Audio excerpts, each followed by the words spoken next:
equip energy so much because in a normal world, I would be behind the camera. So being in front of the camera is a little bit scary.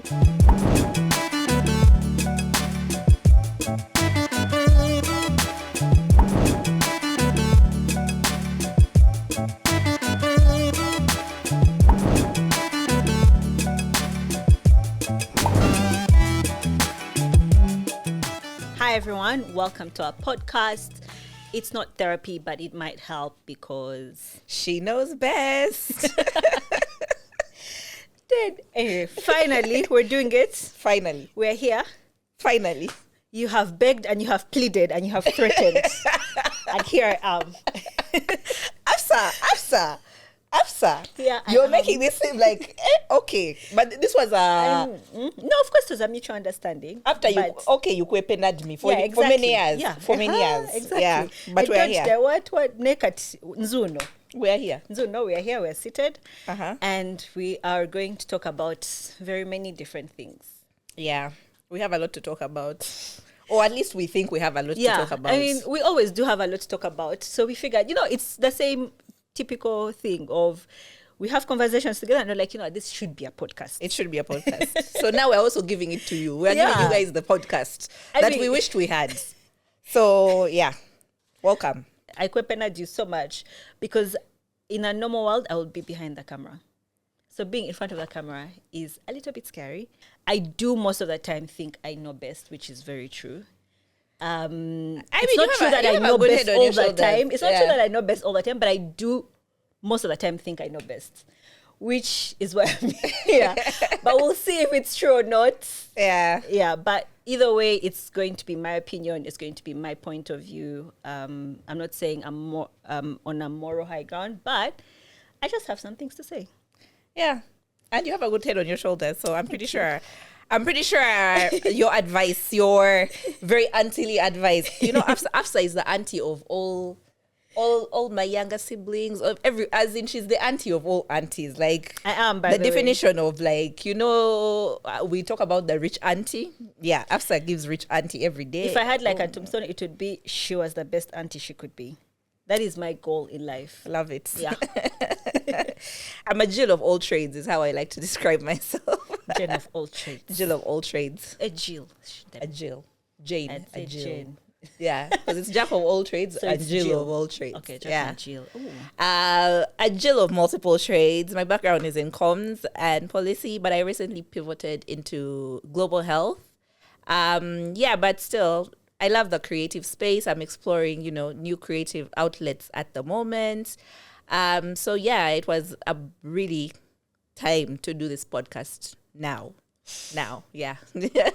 This podcast is a creative outlet that I need in this season right now. Yes. So yeah, I'm super happy to be doing this with Afsa, who I've known since we were how old? I mean, we have 20 years of rapport. Since we're 15? Like 15, 16. So we have 20 years of rapport for us to be able to say some things and share some opinions, some laughs, some cries, some judgments. Yeah. But yeah. Yeah. Okay, Sarah, so that is who we are and why this podcast and what is the podcast really about, if it's even possible to say that. To be honest, this podcast is at the intersection of, we have a lot to say. There's a lot of, like you said, the boys have microphones. It seems they know where they sold the microphones. So we also asked for directions and they pointed us to where they sold the microphones, and here we are. I think we do have a lot to say. I mean, we have so many life experiences that have shaped who we are and that continue to shape us. And we just wanted, to share some of those with you, our personal beliefs and ideas. And the internet is a space for everyone. So we're also claiming a little corner of the internet. So here we are. We'll discuss everything as you'll see going along. Like, this is our intro episode. But we'll discuss a bunch of things. Living in Kampala as millennial women, as African women, working women, mothers, millennials, aunties. mothers and aunties, friends. Yeah. Or even just like it could touch on politics. It could touch on Other pop culture. Yeah. Just definitely different things. Just if you think about topics that you would talk about with your friends, with your girlfriends, we're going to probably talk about it at some point. Yeah. But I think what we would want to see and what we've been trying to see from a lot of the content that we've been watching is just a little bit of nuance to it. Yeah. I think it also came from the fact that like even when we scroll through TikTok, we're always sharing stuff, but like even the way that we talk about the stuff that we share, like it's kiki laughs, but then there's like always some nuance to it. Like everything is political in some way. Yeah. Everything does affect you in some way. So those are the conversations that we want to have. Is we might be laughing about whatever TikTok viral content is there today, but like what does that actually mean for real life? How does it depict the way that we go through life, the way that we see life? How does it depict the way that children consume that kind of content and stuff like that? So I think that's really what it is. It's just everyday life. We're not lecturing, we're not advising, because the Lord knows even us, we make our mistakes even and we're just trying to figure it out. But it's just like those conversations where you're like, like this we could go deeper into this conversation. Yeah. And I think it's always good to be able to go deeper into different conversations, because it's what creates empathy and understanding for like the world that we're living in. Yeah, I think for us it's always important, like in our conversations, to go a little deeper, like scratch beneath the surface. Like you said, get a better understanding of what's going on around us. So you could consider this podcast like a cultural critique or commentary, of things that we deal with on a day-to-day basis. Like we said, for everything from relationships to the economy to the conversation you have, with your boarded guy, so... Or even the latest reality show you've been watching. Like, it's not going to be very, oh my God, they're lecturing us. No, it's going to be, we're having discussions, but then we remind you that, hey, like, this might be jokes, but... We're kicking, but it's actually serious. The thing is serious. So, and I mean, living in Kampala right now, in the times that we live in 2025, it's not a real place. Is Kampala a real place? It's really not a real place. We should actually do a podcast, an episode called "Is Kampala a Real Place?" Because there are so many stories. By the way, I think even just between the two of us, even just the experiences that you experience, like this, there's no way this can be a real place. Like it's a fictional character in like something. It's a simulation. Like Kampala is an actual simulation. But I mean, that's what makes it. I keep saying I have a love-hate relationship with this city. I love Kampala so much. Like I love my country so much with my whole heart. But on some days I wake up and I'm like, if you think about it, that's your relationship with your sibling. you know that thing where you're like, my sibling could ask me for my sunglasses and I will slap them in the face. But if they ask me for my kidney, I'll give it to them the next day. You get? So that's the kind of relationship you have with Kampala. Of like, you love it so much, but you're like, my God, what are we doing this? Like, are we really doing this? Yeah. I mean. But at the end of the day, it's home. Yeah, at the end of the day, it's home. Yeah, so we'll talk about that, stuff like that, living in Kampala, what it means to live in Kampala, what it means to live bicontinentally, because I live bicontinentally right now. And tapping into that or going a bit deeper into that is things around identity, because I think that's when we get to the identity podcast, just tap me. Yeah, that's I have a lot to say. Yeah, like that's something that that I struggle with, or I've struggled with, and I continue to question myself, in terms of my identity, living in multiple places, in different seasons, or different times of the year. What does that mean for me? And there's so many conversations that we'll have around that as well, in terms of like things like race and like, other gender and social class and all of those things. So the podcast is kind of like political a little bit. Thing is, it is, because whether you like it or not, everything is political. Whether the way you wear your hair, the way you wear your makeup, how you talk, like it's all political. Like the way that we move in this world is political. So whether you like it or not, like you might be like, oh yeah, I'm not into politics. Yes, you are. You are. The It's just politics you're will into the politics. The politics that will favor do you. Yeah, the politics will find you. They'll find you. Somewhere they'll find you. So you might as well embrace them and like have those conversations. Yeah. Those difficult conversations. Yeah. Yeah. So in the what's that term? In the spirit of getting to know us, first tell us a few things that people might get wrong about you, because I mean we all have preconceived notions of people. So let's just clear the air right now, so that in the future, hopefully when we're like on our 100th episode, people are not like, yeah, I thought this chick was like this, I thought this chick was like this. They need to be, so that people can refer to this episode and be like, but she said this is who she is. Said, yeah. So first tell us, what are some of the things that people might get wrong about you? Okay, things people get wrong about us. By the way, so if you see us looking down, to be very honest, we also had to sit down and like critically think about these things. Like, what do people get wrong about us? Because like this is a new podcast, so the social media is now open officially. So you can slide in there with your with your manenos, but not manenos, gosh.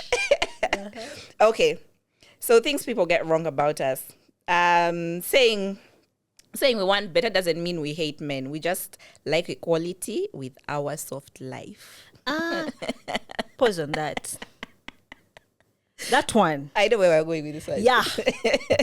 Me as me. I'm not going to speak for you. Me as me, I hate men. Let's note, there is no one, there's no two about it. Also, I am getting to the point. I don't know if I'm there yet. I might be, but I don't know if I'm there yet. Where equality is not enough. At this point, I'm like, we're superior. We're superior beings. We should live in a matriarchy. Let's live in a matriarchy, because I truly believe the world is better, would be a better place if we lived in a matriarchy. So that one. The red pill bros are coming for us. Yeah, but that one, I'm like, no, that one might be correct. I do. Yeah. To be honest, like, I think not yet. No, I'm there. I'm there. I'm with you there. By the way, I'm with you there. But I was saying, I sent you a TikTok this morning. I live in an anarchy where I believe all men should be punished for all their crimes. But I'm still attracted to them. Unfortunately, it's like, what are we to do? That's me. Yeah. I mean, I feel like, to be honest, I feel like that should be every straight woman. Because if you think about it, we are the weak link. By the way. Because as a species and as a gender, we are the only species that is attracted to our predator. Like, really. Like, yeah, we are the weakest link. I'm just saying. Yeah. So, but what are we to do? What are we to do? I wish we could, when we're coming down here, you choose who you... where are you fall on the spectrum of sexuality? You say hetero and all others, and then you select multiple choice. But they don't send us here with the... That's how you know it's not a choice. Man. That's how you know it's not a choice. It's very unfair. It's a disgrace to liking men is a humiliation ritual. It really, really is. But here we are with nothing to do. Being attracted to men, I think we need to at some point be very clear about this. Being attracted to men is a humiliation ritual. Yeah. Liking them, that one is a choice. And I decided a long time ago that it's a choice. I made my choice. I think, not a long time ago. It has gradually happened. Yeah, but I think I finally made my choice. I think for both of us. And I think that's what growth is about. Where you're like, guy. Things are changing. We are growing. Okay. We can quote Bible verses and Beyonce lyrics in the same conversation. That's true. That is very true. Because I am as Muslim, not as Muslim as I can, but I am very, very, very, very much Muslim. I am very religious. But I will also tell you that Beyonce said this because... So that one is very true. I think there is a need for a balance. I'm not saying that, of course, that Beyonce's word is law, why it's religion. No. But Beyonce muntu. I mean, she might be a bit thingy better than all of us, but muntu. Like, yeah, there's a balance. There's definitely a balance in all the things, in all the jokes and whatever. Like, I think Islam is at the core of who I am, and then everything else comes behind it. But don't get it mistaken. Do not take my religion for weakness, because it's not. It's actually a strength. Yeah. Well, I can quote Bible verses. I really can. I can quote many of them, like John 3:16. I mean, are you really Christian if you can't if you can't recite John 3:16? But even though I've grown up Christian, I'm like Christian, grown up, Catholic, and going to church, and yeah, until a certain point, I think I'm at a point in my life where I question. I don't follow blindly. Some may say I'm agnostic. I'm not atheist, but some may call it agnostic. But I believe there's a power greater than myself. So that's where I'm. That's where I'm at. And I think I'm also at a stage where I have a problem with like religious fanatics, because I feel like that's what's wrong with the world right now. Yeah. Actually, like, most of the things is like radicalism and all of those things. So yes, I can say a few Bible verses. I know them by the way. I know them. But let's not discuss here on this podcast. It's not yet. It's not yet. Maybe not like at episode. the 50th episode. Yeah, maybe you'll get them out of me. I think the next one is is thinking for you a lot. It's like healing isn't pretty. I think it's like a lot for you. Yeah. It's like healing is not pretty at all. Like people might see you and they'll be like, oh yeah, she's on her healing journey, and then try to try you. And they're like, I haven't yet reached there. You might want to calm down. Calm down. Yeah. Like don't try me. Like don't think don't because try me. I'm a mental health specialist. Yeah. I know people get that wrong about me all the time. Like, healing isn't linear. And I think as someone who's, my 20s were very turbulent, and like working on my healing, and someone who's continuously working on their healing. I mean, like you said, I work in the mental health space as well. However, also lately, I'm on a journey where I'm trying to find the words to, like, I'm trying to find the language to articulate it. Yeah, don't try me, but also, I'm not the one. Like, I'm not the one or the two. I'm not the one or the two, because I don't have time for you. I think he said, the musician, Kirk Franklin, something about like, just because something about like I walk with Jesus, but over these hands don't, something like that. It was like something he said to a racist, and I was like, oh my God, that is the perfect thing of don't try me. Like I'm Christian, I'm everything, but yeah. Like I'm not the one to try. Yeah, I'm not the one to try. And I think in the past, like even now in being not the one to try, even I used to be like explosive, but now I'm just like, you never existed, you never happened. Like can we move on? Like, and I think people get that wrong. Get that wrong about me. Like, because you're meant. That's I think they expect you to just. I don't do free emotional labor for people. I don't even do it for my. Like, listen, please. Actually, I'm a very tired girl. so tired. I think for me, it's I think people think, because of like who I am and how I move, people think like, oh, she thinks softness is weakness, but I don't. I actually, like, in a perfect world, I'd be such a soft girl. In a perfect world, which I am, but it depends on with who. Yeah, because I think your friends. Yeah, exactly. Like my friends know. Like I am. Like I keep telling people. Like my mother named me Mutesi. Like if you know the meaning of my name, you know I am the softest person. I am the softest soft girl there is. You get. But also, like, you need to be. It needs to be in a safe space. Yeah. So I'm like, I might be here fighting, but guys, okay, thing is I haven't cried in a very long time. But if you hurt my feelings, I might cry. You get? So don't hurt my feelings. Like this, be easy. The thing that kills me about Afsa though is Afsa gives buttocks. Afsa, like, if there's anyone if there's the poster child for resting bitch face. So, like all those side eye, all of them, rolling eyes. She's the one. They should put her next to that. You should use her face for the instead of the emoji. Because even coming here today, I was just picturing. You're like, no, this chick where she is. I'm like, Afsa has rolled her eyes till kingdom come. No, you're lucky we're there, because I was like, we're still setting up the set, so we're chilling. But the thing is, like, but that face thing, like, I've tried so hard. Like, now I'm actually aware of it. Like, it's so weird because, like, even when I was younger, like, I had an auntie who made it a thing of, like, the way Afsa looks at people. And me, I would be like, what are you saying? And it would be like, no, she looks at people so disrespectfully. Like, who does she think she is? And me, I'd be like, what do you mean she looks at people like, how does looking disrespectfully mean? But as I got older, I realized that, yeah, like body language is actually a thing. That's why I remember, like, that's why they are body language experts in the world. People are actually earning money from those things. You get. So I remember there was a time, the first time I noticed it was, I think we were even at school, and then like someone said something. You guys, but my hate for men has come from far. I just didn't have the words for it, and it was a guy, like, he said something, and then we went to place, and then. But did you even get expelled for your face? Please, not episode 25 now.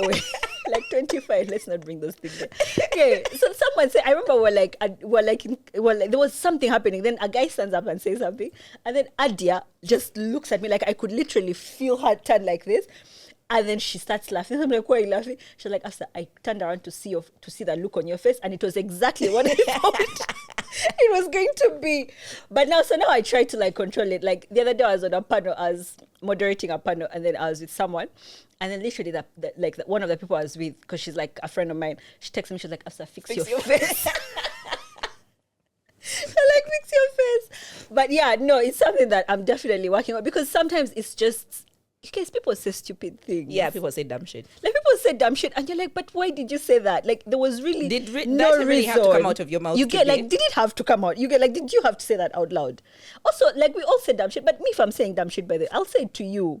You get it? Because again, safe space.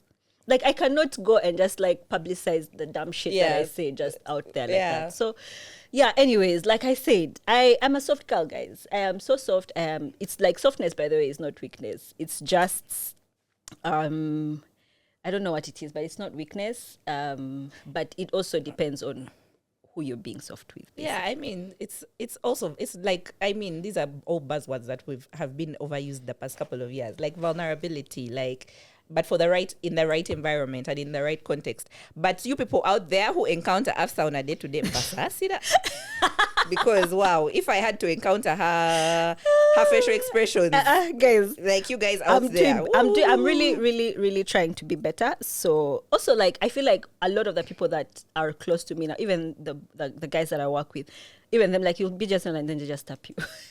They're like, first, what it is.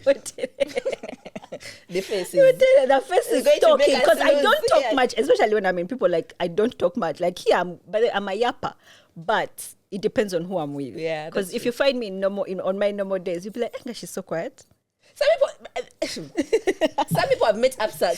There's some people I've introduced to Afsa, like, have found us in like a group setting, and they think Afsa hates them. That face always is the one that expresses what's going on up here. Up here, yeah. But also, my mother taught me, if you don't have anything nice to say, don't say just it. Keep quiet. Just keep quiet. And most of the time, and we're living in a generation where people like they just feel like you can just say whatever. Because the thing is, also sometimes the conversation really doesn't need to happen. Like, there's some conversations I'm tired of having. You get, you'll be in a group setting, someone starts a conversation, and you're like, but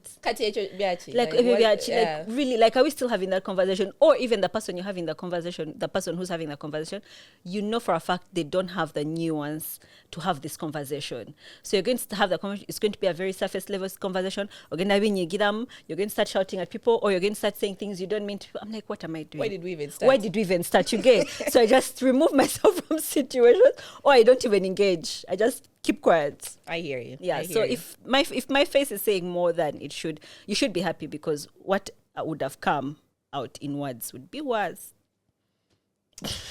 Okay, we are figuring it out like everyone else, just with microphones. Facts. Yeah, I think that's true. That one is. I think that one has some truth to it, because we're not perfect. We're also figuring it out. Yeah, and by the way, for us, we're not going to come here on the podcast and lie to you and tell you, because I think that's a problem that I have, like, with many conversations that we have on the internet these days, is everyone has an opinion, but not enough people have like facts, like factual information. And like, for me, that really bothers me, because opinions are like everyone has one, you know, like. And then you guys... Someone said opinions are like assholes. Everyone has one. And so, yeah, for us, we're not going to come here and lie to you. Like, if we have the facts, we'll give you. If we know, if we are just telling you stories, we'll also say we're just here for stories. For stories today, yeah. Like, it's also a space for us to reflect and think. Yeah. And like, someone said this, or I've thought about This happened, this happened to me recently, like, and this is like my take on a certain topic or a certain idea has changed like in the past week, and I think that's what life is really about. Yeah, growth. That's growth. That's growth. Like reflections, just thinking about things, having conversations about things. I think like that's what also we do a lot, is like we just discuss so many things, and you always like, it's always like, oh, okay, I hadn't thought about it in that way. So I think it's also, this is what that's what this is going to be. It's just maybe giving you our opinions and our viewpoints of things, and maybe that will also allow you to go and have conversations with your friends, and be like, but she said this, no, I didn't agree with that, I really don't think that's right, I think this, because we're not saying take what we're saying for law or even advice. Honestly, I want to just say this, I'm not giving I'm not giving advice, because I'm not perfect. I don't know your experience. My advice might be from my experience, but it's not from yours. But it's just to just aid you guys to have, like, people to have those conversations, and be like, okay, that's an interesting point of view, like that's an interesting way to look at it, maybe. And then you have that conversation with your friends. Maybe the conversation with your friends will even be more nuanced, and they're like, no, she was wrong, I don't believe what she was. You get, so she walks around, moves around this world with her privilege. You get. So there's all those things, because again, I'm not our experience is our experiences. It's not gospel truth. It's not gospel. It's not the manuscript for life. It's not the manuscript for life. It's not gospel truth. But it will. But by the time you have that conversation with your friends, and they're like, no, she doesn't know.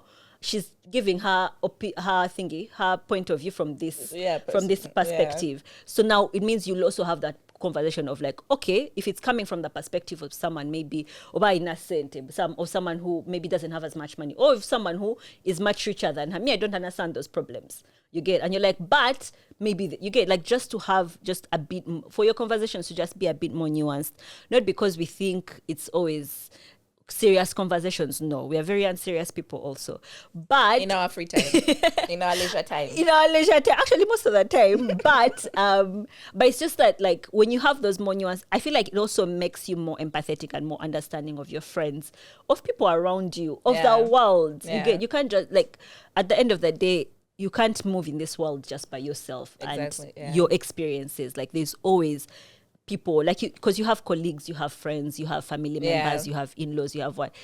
Wouldn't it be nicer to be able to, like, understand all these people and their points of view and their, like, the way that they're walking in this life and this world? So really, we're just here to inspire bold and honest conversations. And for us to reflect together. See, we're on this journey together. Like you said, like we've been saying, we're not here to give you the... If we don't have the information, even as we're going to ask you to give us the information, like, help us. If we're wrong, we're wrong, by the way. And we're going to be wrong so many times. But we're not like that kind of problem. We're like, no. No. If I'm wrong, I'm wrong, by the way. Like, I am so not above an apology. I'm not above a retraction of being like, you know, someone said in the comment and they said this, I think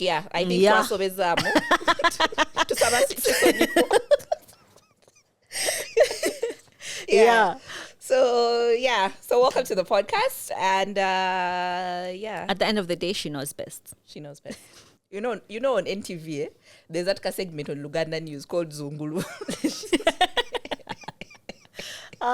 That's how you know Ntiabantu Bako. UK.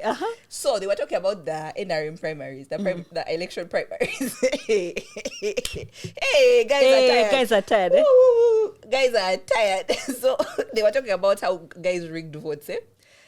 In some places, Bambis, I'm laughing, but like, people are actually Bako, and I feel sad for people because guys were out. They went to vote for. We tell people they don't vote. Guys, they go to vote even in the primary. First, wait. They started with in some places. The candidate, one of the constituencies, the candidate was on the nominated candidate was on the. He appeared, he showed up for the primaries, right? Joking, the primaries, it's for lining up behind each candidate. So when he showed up, they nominated him. He passed the nomination. Then he showed up for the voting. The candidate himself wasn't on the register. But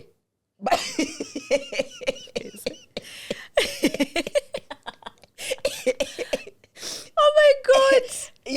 The candidate himself has it on the register. So I was wondering, how do you pass the nomination? The nomination. And you're not you reach the election day, and people know that for you, you're also part of the people contesting. But you're not on the voters register. I said, so now that one, how do you help that one? But how do you help him? How do you help his voters? The ones he has convinced to vote for. That's one place. It was just a movie. I was dying. Now another place that people are saying, that's how you know people have a call. Now the other place, people are saying the candidates come, we give them our votes, they don't give us money. Like for them now, they're even saying clear of like we want money. They're outspoken, like they're like they don't give us money to batuwana sente to obululu bwaffe naye bote batuwa sente. Like guys, then and that's what they kept saying. That's a clear grievance. They kept saying tuli bako.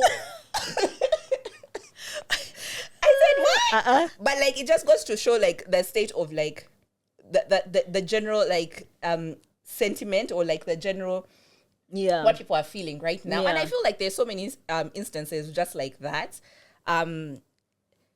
Both here, like in Uganda, in Kampala, but also like globally, there's this feeling of like apathy. Like people are tired. Like people are tired because you like anyway, everything is just so tiring, you guys. Because remember, you have to go to work in the morning. You have a family. You have all these things, and then now you also have to like participate in all these things. But then they're telling you vote, go and vote. The people you're voting, they're also the guy is not in the now imagine. So you don't know how to. You don't know who to blame with that guy. You get who do you blame? Do you blame him? Do you say you didn't even check your voters in the register to make sure that you are not there, or now, do you blame? Now in that position, imagine now you have to go and look for another person to vote. So at like okay. Now, what do? Do you just go back home and you don't vote? They said you don't vote. That's your problem. But now, like, I'm here to vote. And how would you want me to What are we going to do? Yeah. And I think, like, that's a general feeling of, like, everywhere for everyone of, like, what do I do? Yeah. It's like you're damned if you do, you're damned if you don't. That's really the kind of, like, environment we're living in now. It's however much you try. It's like the millennial promise that we were given of you go to school, you work really hard, you pass school. After school, you get a good job. After getting a good job, you meet a great guy, you get married, you have children, and like that's a perfect life. Because to be fair, that's what most of our parents, like that was the thing, that was the manuscript or like the journey for most of our parents. So we were also promised that. True. And then we went to school. And then you realize we read our books. You come here, you realize by the time you're finished, your auntie, that's where it started. That's where the problem started. You went to school, you read the books. You reached school. Now, first of all, already, you have to fight to get into the schools because remember, like us getting into secondary school, you had to apply for the same schools. But also, it's like there are only like these 4 schools that everyone has to get into. If you don't get into those schools, Namagunga, Budo, Gayaza, you get. There are like 4 or 5 schools. If you don't get into those schools, it's already like you're a failure. You're a failure. You've already started from there. So you've gone. Maybe okay, fine. By some miracle, you've gotten into those schools. Now, career. They are telling you there are 4 careers: doctor, engineer, lawyer, what else? If you're not any of those 4, what are you doing? Gundi, bikulemie. You're a failure. So you get like again, but now I mean for us, you tried, but like we didn't necessarily follow that, but that was a promise that we were given. And yes, okay, fine, maybe we didn't do like the exact schools, the schools that jobs that we were told to do, but we pushed. You reached there, you finished. Where are the jobs? The jobs are not there. The jobs are not there. That is a problem. Now, okay, fine. You've tried. The job has failed. Now, then they tell you start a business. Business organization. It's not you can smile. You can't smile. The capital is not there. The bank won't give you the money to start the business.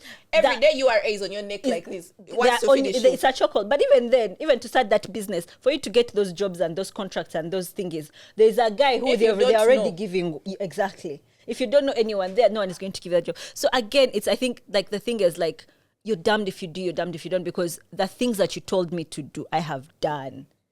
I have tried. They tell you get married. Fine. By some miracle, you found some guy, you're married now. Now the guy is alimukwenda, he's embarrassing you in the streets. Maybe he's mutamivu, taina mulimu, they've chased him from the job. Amabanja gamutuga. You get like, so it's like, you guys, you made promises. And none of the promises. None of what we were promised. You get like, so everything that we were promised, like nothing is coming to fruition. So now everyone is tired. They're like, now you get, what do you want me to do? You get, and now even like it's also passing on to like the Gen Zs and stuff. Because now, to be fair, like as millennials, like we've brought this, like these kids are in a world where like, as we try to figure it out, because it was like, man, I think they promised me is not working. So let me figure it out. That's why like gig economy and things like that came up, right? Yeah. So we tried and we're now, you get, like we started to figure it out. We became Bayidi. We get, you get, which is also not easy, but we're like, you know what? Something has got to give. I have to try something. Let me forge something. Let me try and fix my thing. But you're trying here like this, that economy is also pulling you these ends, that political climate is pulling you these ends. But then we've left a world for the Gen Z. What are they going to do? That's why for them they are going on the streets. For them they are going to light you on fire. You get, they are going to light. But you said they have nothing to lose. Yeah, because they have nothing to lose. The only thing is like you get, when you hit real rock bottom, the only way is up. There's nowhere further. There's nowhere further, because what are you going to scare them with? Unless you start excavating the ground. What are you going to scare them with? We'll take away that jobs. You'll take away over the like prestige, like the society prestige, because also those are the things they promised us of, like, if you have this job, society is going to respect you. You're going to be prestigious. Even the ones, where is it now? Even the ones, Auntie, they keep telling us that the wealth advisors keep telling us that even the ones who are employed, apparently the average salary in Uganda for like someone with a white collar job, like mid-level, is like 3 million. Do you imagine 3 million to zero at $1,000 in this economy? It's what like are you going to do with $900 maybe? On that 3 million, then your parents, people they are telling you, you don't know how to save. You have black tax. Then there are those who are telling you don't know how to save. You don't know how to invest your money. Off 3 million. What are you going to invest in 3 million, you guys? Where are you going to put 3 million? First of all, remember, you have on that 3 million, you have to parent, you have to eat food, you have to do what? In the village, this one, this one died, this one did one. Wedding meetings, all your friends are getting married. You're fundraising for medical bills. You have to also you have to contribute for medical bills, because we have no social safety nets. Nothing. Free healthcare. So you have medical bills. Or kuzika. You have to kuzika every week. You have have weddings the weekend. Friday or mukuzika, Saturday or mumbaga. Sunday there's a brunch. Unless you've cancelled out your own leisure time, and now you're just working for others. But that's what it's either or. It's either you're enjoying or you're working, because at the end of the day, that's all we have to do. So so like people are tired. Like I get there is this fatigue of everything is just like you're fighting every day. You're in a battle. We're in a battle every day you're fighting. So that's like that fatigue is crazy. Like people are tired. Yeah, like you always hear that people saying like "Tuli bako," but like when I saw it on the news and like there were multiple people saying it, I was like, people are bako. People are real bako. They're tired, and it's not even bako, but it's literal bako of like we are stressed. Like I'm tired. What do you want me to do? And I think it's also like at a global level, because we think about it and say, okay, like, the Gen Zs in Kenya are protesting. Here we have our own stuff going on. But like on a global scale, like everyone is tired. Women are tired. The ones in Gaza, they are bombing them every day. They are tired. Even the Americans with their own president, they are tired. Who is not tired? Like, where is it in this world where you're like, you know what? Everyone, everywhere is tired. But like, anyway, this problem goes back to one problem like this. Guess. Of course, I know that I'm not. After I was going to say the patriarchy. I think the patriarchy is the reason for all our problems and also all our tiredness. It is the patriarchy, because yeah.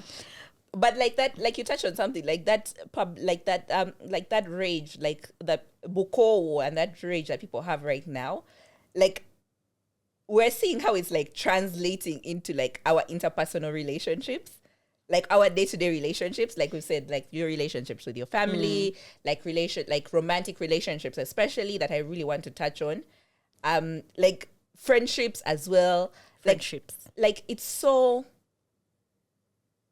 Like people are drained. Like people don't have anything. There's no bandwidth to give from.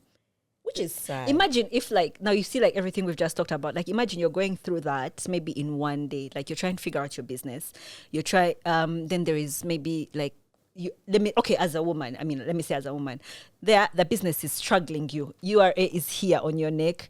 The business, you have maybe like loans that you've got, or maybe like you're chasing a contract that you're not getting. They're telling you so and so, who this one already knows, who is like a man that is probably much older than you, already has, like the business is killing you. It's pushing you because again, they failed to give us jobs. So now we have businesses.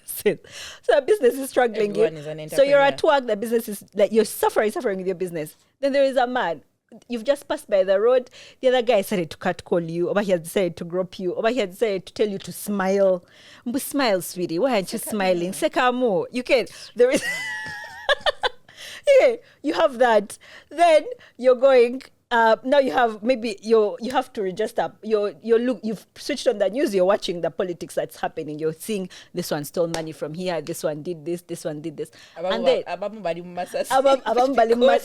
get then you're watching, switching on the news. They're killing people in Gaza. You get like your social media is full of like deaths every left, right, and center. And then after all of that, you have to go and like give love to someone. Like you guys. I respect people in this day and time who are able to do that, because by the time I reach home, I'm like, there's nothing left in me. You even fought with traffic jam to reach your home. You guys, that day I was threatened in traffic. Like the man got off his border to come and threaten me. Now imagine after that day, you guys, I was like, you guys, kutami. And then you have to go back home and then you have to like cater to this person or even these people. Some with children, some with... Like if you have kids, if you have this, you have to go and cater to them. And the thing is, at the end of the day, that's like let me say if you're like in a relationship or whatever, like that's a promise that you made to them. Because even then when they came in this day, for better or for worse. Nenga, every day it's worse. Better tatuka.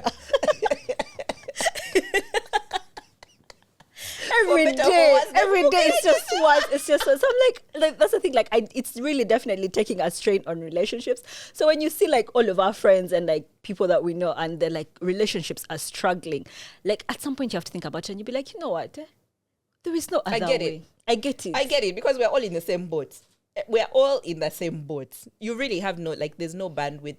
And I think for some people that's why like, especially like we keep having these conversations, like observing like relationships around us in our environment, in our surrounding, like in Kampala or in an African context.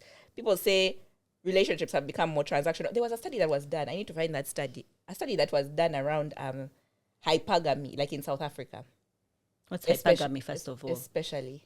Hypergamy is like the desire to date up. Or like women, like especially like that thing of like men practice hypergamy also. Now it's just into to show but they also there. So it's that thing of like, or like you need to think of someone who's like makes more money than you, like has a better lifestyle and stuff. Okay. So people consider it transaction. I think hypergamy is a very brilliant move if you're a woman, but however, I also understand that I think that's why also relationships have become very transactional, as people like to say, because people are back home. Everyone is for survival of their fittest. Nothing is for free. You guys, nothing is for free. Even you just walking on the streets, it's not for free. So why should the relationship be for free? You know, I think it was what in the movies, like in Black Mirror, how there's an episode where... No, I've never watched Black Mirror. I know, by the way, I apologize to everyone out there, but it's one of those things where I'm like, I keep telling myself I'll watch it when I'm settled, I'm in the right mindset. But of course, again, you can never get in the right mindset. The problems are many. There's an episode, I've forgotten which episode it was, but they was showing like a man and a woman, like but we keep talking about it, how every time you leave your house, like this is your bank balance here. Every time you leave the house, even just breathing air in Kampala, because as soon as you leave the house, you're in negatives. It starts even the moment I breathe outside in Kampala, I have to go and buy an antihistamine already. It's costing you to go outside. Yeah, so I get it. Like, I understand why some people would, prefer. But I think for me, the biggest thing that I've seen that has affected like that fatigue is my friendships. I think, to be honest, like friendships and like even like family relationships, because like my family is very, very, very, very, very close knit, but like it takes a lot to like, now I mean I live like what 5 minutes away from my eldest sister with like her kids and stuff, even my brother's children. But bruh, like I'll be there and I'm promising these women, like I'm coming to see the kids. I'm coming. You get 2 months later, you haven't yet gone to see Chokanga, the they're kids. just Chokanga, they're just there. You get, and it just like it makes me feel so guilty every day to be like, but why don't you make the time? But if you think about it, it's not intentional that you're not making that time. It's just how do you make the time? Even with like friends and stuff, like you be there, like I know like we now have this thing, and I think it's like a very social media thing of, I think when you see like friend groups and they're going out and they're doing all these things and they're brunch here, or even the shows that we grew up watching, like Sex and the City, Girlfriends, they're always at brunch, they're always at night out, they're always doing this. You're like maybe me and my girlfriends need to be able to do this like all the time, but it's not. It's not that good. It's not practical. It's not practical. It's really not practical. Like how many times do we be there and go like, oh, like we need to do this, and then it's like a week later and you haven't done it, or even you're like, oh, like okay, let me see like next week on this and this on the calendar, and like Liz sends your calendar like our paddle thing for next week. You see, it had to be on the calendar. Like we planned it like what, like almost like a month ago, in advance. Like you have to like literally like it, I mean it's sad that you have to like slot in times for family, which to be honest, like it makes you feel guilty, especially with like TikTok and all these things where you're seeing all these like relationships and friendships and they look like they're doing so well and they're like so in each other's faces and stuff, but it's not practical. But you see also the thing with social media is, and we have to keep like I try to keep reminding myself, is that it's a highlight reel. So I treat it as a highlight reel. So like I know, okay, yeah, maybe there are people who are going out with their birthdays every day. Good for you. I'm happy for you, like glad. But for most people, like that's like content they've planned for. But I think that's what I'm saying. I'm like, we need to consider that. Like we need to be very aware of that, because if you're not careful, it can lead you into like a very dark place. Yeah. So we need to be like very hyper aware of the fact that like the things that you're seeing on TV and on TikTok and all these things, they are not like, it's most likely not a practical way of living with your friends. Not the real. So which means like we need to give our friends and our family members grace. Like don't be like, hey, that one you never see her. But like if someone is lost or whatever, I know I have this thing where I'm always telling people, I'm like, it's so crazy, because if I think of Liz and then I don't do anything about it, then she'll text me and be like, hey, hi, how have you been? Like I'm always telling people, I'm like, it's so crazy, but I was just thinking about you. So now what I do these days is like, if I think about someone, like I will in that moment try as hard as possible to reach out, because I'm like, maybe they're also like feeling the same, but we need to stop beating ourselves up, because God knows, even me myself, I beat myself up, because first of all, I don't go out because my job is out. So which means every like all the things you're saying, like, oh, we go and do this. For me, I have to work. That day most likely. You get. So it's kind of tricky, but I think that's one of the things where we have to give ourselves grace and remember, like, fena tulibako. Everyone. Fena tulibako. So just be understanding. Just be understanding of your friends and your family and everyone. So, guys, this was the first episode. Getting to know us, just a little bit of banter here and there. I think we've touched on just a few of the topics that we'll get into in this season. We have a lot lined up to discuss and chat about this season. And feel free to drop in our DMs. What's the handle? She knows best. With questions, comments, encouragement. Definitely a lot of encouragement, a lot of it, because we need it. But yeah, be kind, guys. Don't make me cry. I'm a very soft girl. Tears are near. The tears are near. Be kind. But like that was just an intro episode. We just get to know us, get to know how we think, how we're going to be discussing things. But I think this is going to be probably the way that we talk about different things. We'll jump from one thing to another. One day it will be very, very political, because we're going into a political period. Or the other day we will have watched a TikTok that is going to spark a 1 hour conversation. I'm not ready for a drone, but if you do send a drone, you please know the don't. color to send. But it's not going to be that deep. It's not that deep, guys. No, don't. Please don't say it. But yeah, at the end of the day, this podcast is not therapy, but it might help because She knows best.